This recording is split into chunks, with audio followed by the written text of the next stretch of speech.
So we're gonna pick Warrior for the speed test because I'm used to playing it. I played it in Dark Souls. I actually played Knight in Dark Souls, though I created another character, a Warrior, on my PC account. I also have a Warrior on my PlayStation after I got it on PC. So let's select Warrior here. So let's select our name. 1 exploits. Yes, this could take a while. This is a post commentary, so I actually had to comment over this and then add it later, because it was 7 in the morning or 8 in the morning by the time I got up. I missed about an hour or so. I got about 2 hours recorded and managed to edit it down to about an hour and 12 minutes, because a lot of it was just me running about, not knowing where to go and being lost basically, and panicking, thinking I was running out of time. So that wasn't so good, but I cut most of that out. There's only a bit of running about still, but it's good to see the combat, and you can see the graphics have greatly improved. Look at the backdrop, it's so much better, and the animation is a lot more fluid. You can see the animation on his little dress there. I don't know if it's a dress, but the cloth that's hanging down behind him.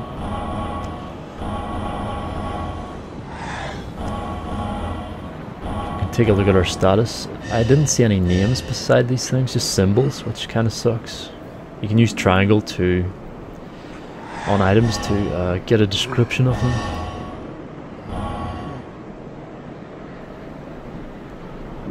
We've got a longsword there. And the new weapon type is a glaive, which is a double-edged sword. It's got two sharp ends at either end, so that should be interesting to play around with. Let's talk to this merchant. Buy something, anything. Oh, come now, help an old woman and buy something.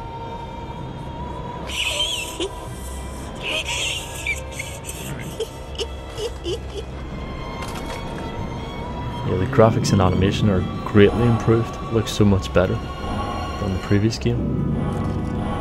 Very smooth and it runs really smooth too, so nothing to worry about there. And this is the beta network test. So you can buy shields and small shields slash parry and weapons from her. She also sells rings, arrows, and all types of stuff basically.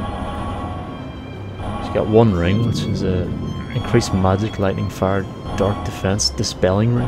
Got arrows, wood, arrow, heavy bolt for the crossbow. Purple moss, green blossom. I should have actually bought some of those green blossoms. Let's go back. Sells purple moss clump, which reduces poison buildup and cures poison. Green blossom, which temporarily boosts stamina and recovery speed. They were both present in the previous game. That's a really good item, the green blossom. Costs 1,000 though. I didn't want to waste souls here on items, but that is a very good item for it's very good in PvP. It's like a must-have in PvP, because then you can attack more, because your stamina recovery is increased, so you get more attacks. It's also good for boss fights. Homeward Bone, that was present also. Return to the last bonfire rested at. It's always a good item if you get stuck somewhere and you want to go back to the bonfire to level up or something, if it's miles away. Throwing knife, that was in the previous game, just a basic throwing knife. Throw at enemies to inflict damage. Then we got the witching arm, explodes to deal magic damage. Looks like a grenade. I don't think I saw those. They're only 100. Oh, you know what it's like? It's like the fire bombs and the black fire bombs. So this must be replacing the fire bombs. It's a basically a grenade type weapon, which can be thrown and explodes on impact, I guess. Then we got the most interesting item. We've got a human effigy. In the previous game, Dark Souls, you had to go to the bonfire and rest there. You had to use your humanities to reverse your hollowing at the bonfires, and you could also kindle with a humanity. It costs 1 humanity to reverse hollowing and 1 to kindle. You kindle 3 times in order to get a fully enkindled flame, which would give you 20 Estus flasks. Now, I haven't seen any humanities in this game yet, so I'm assuming they're not in the game, and this is replacing them with the way to reverse hollowing. And reversing hollowing is a lot more important in this game because it actually affects your health. In the previous game it wasn't as obvious, like your health wouldn't drain as such, but people did say that being human increased your attributes. But in this one, the longer you're hollow, the more your life bar gets drained, so it's capping out at like half instead of full, and you can't actually get your health back up to full if you've been hollow for a long time. So you'll see later on I'll only have a half bar health, and I have no more of these human effigies left, so I can't reverse my hollowing and get a full bar health back. So it is very important to look after these and use them sparingly and effectively, or you'll end up with a tiny bar of health. And that sucks, because I had half a bar health and I had to fight a boss fight on my own solo, so it was extremely hard. If I'd had full health it would have been a lot easier, but unfortunately I used all my human effigies up trying to get into different worlds and trying to invade with the invader stones are still there, and the summoning white soapstones are still there. But unfortunately, as I said, multiplayer wasn't available and co-op play wasn't available. Just multiplayer wasn't available at all, and that's why they're having another network test on the 10th. Some sort of error, I don't know what it was. And we got some spells. We got Soul Arrow.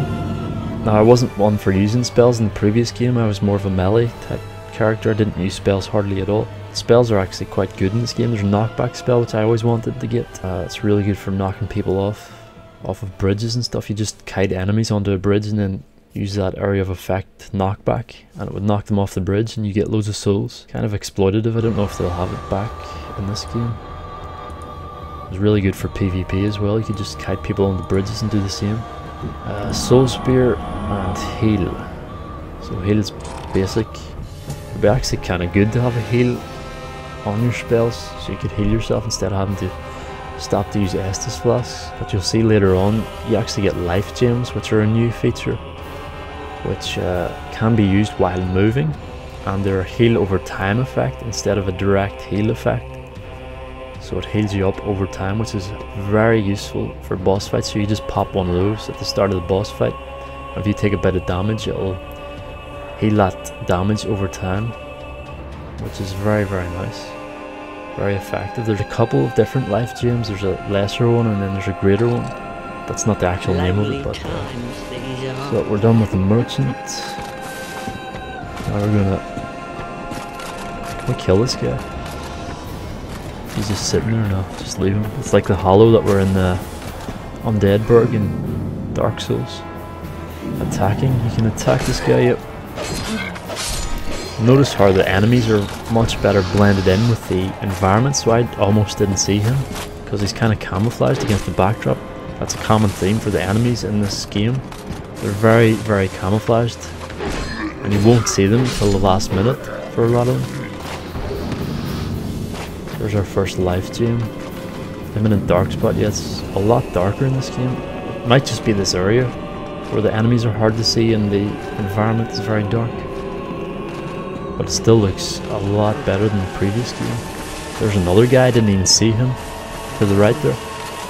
That's how well camouflaged enemies are, and that can take you by surprise. You can end up, if you don't take your time and look around, you can end up with a lot of enemies on your ass.